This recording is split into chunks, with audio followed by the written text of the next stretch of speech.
Hello students, again we are in chapter 7 Europe, and today we will discuss two topics. First one is, these two topics are given in page number 76. First one is the Central Plains and second one is the Central Highlands. So first of all we will discuss here the Central Plains.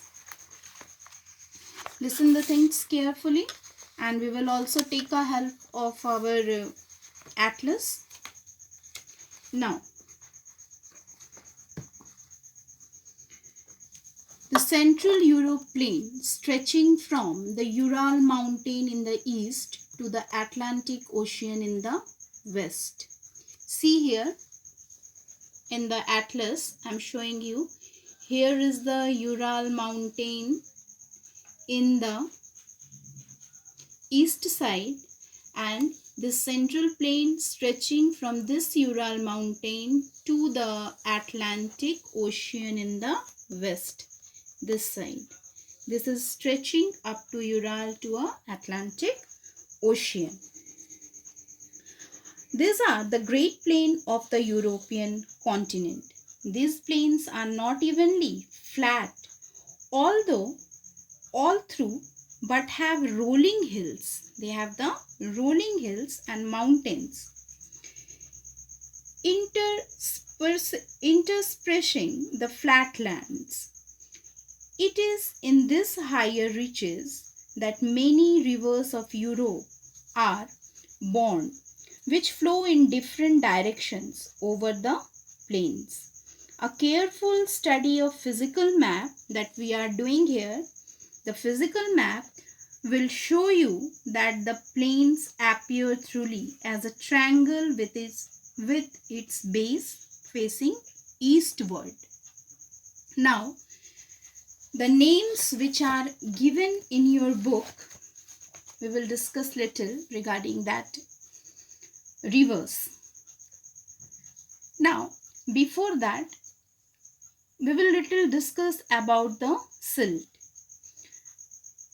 The plains has been formed by silt brought down by glacier and large rivers.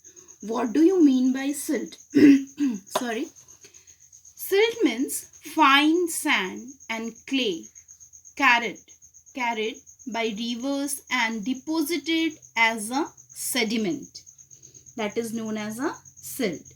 So in Europe's this area, in the plain area, who brings the silt? The glacier and the large rivers. Now, see here, I will show you. First of one is the Rhine River. Here is the Rhine River. Here is the Rhine River. Then another one is the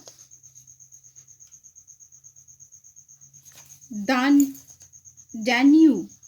Another one is the Danube. Here is the Danube. See?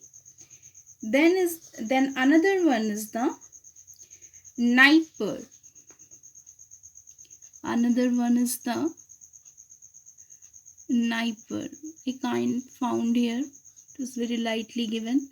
You can search. You will get here only. Here it is. See.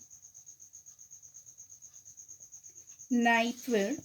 Then another one is the Don. Afterwards, that is the Volga. Here is the Volga.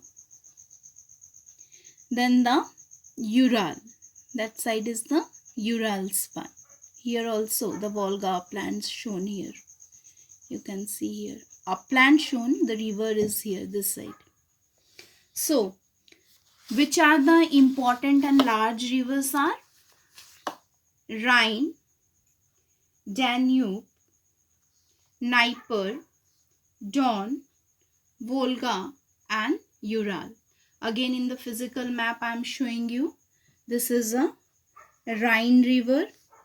Then this is the Danube, this side. then the Dnieper is here, then the Don, then the Volga is here, and another part is the Urals part. These are the few large rivers of the central plain.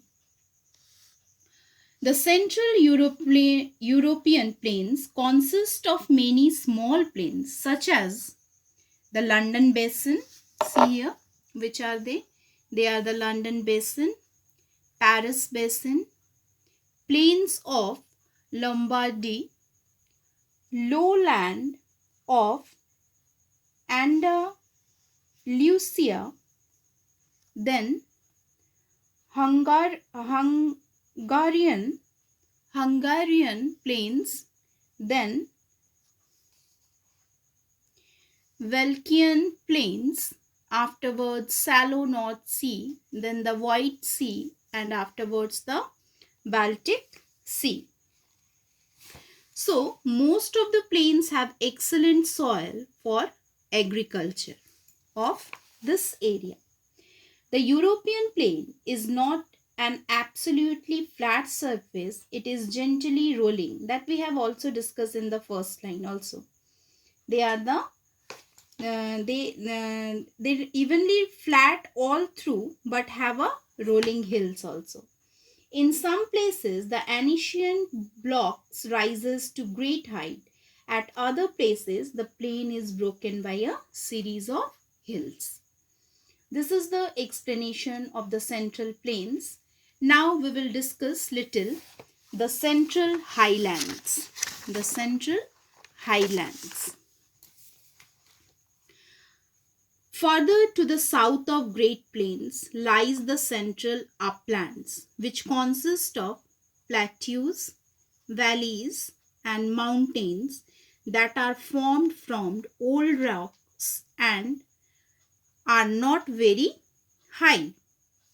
They extend from the Atlantic coast. I will show you in the political map. Atlantic coast from this side. Spain, see here, Spain through France, Germany, and Poland.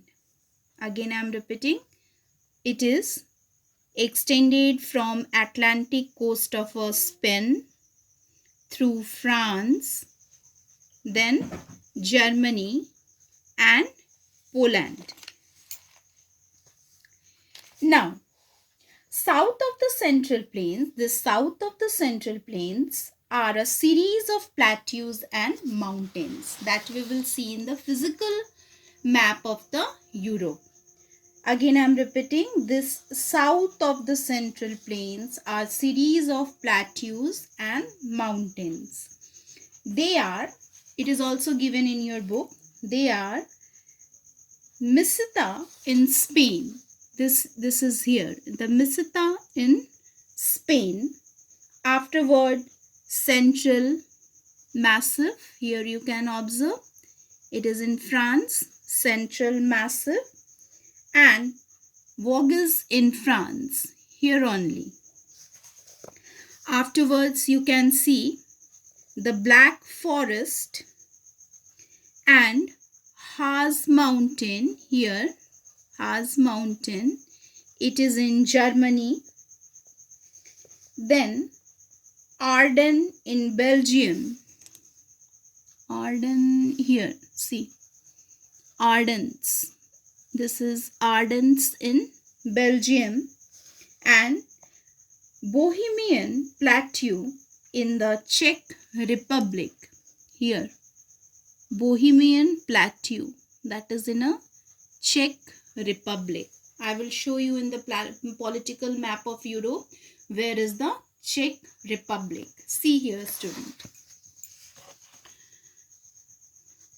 This is Germany, Poland, and here is the Czech Republic. Here it is the Bohemian Plateau.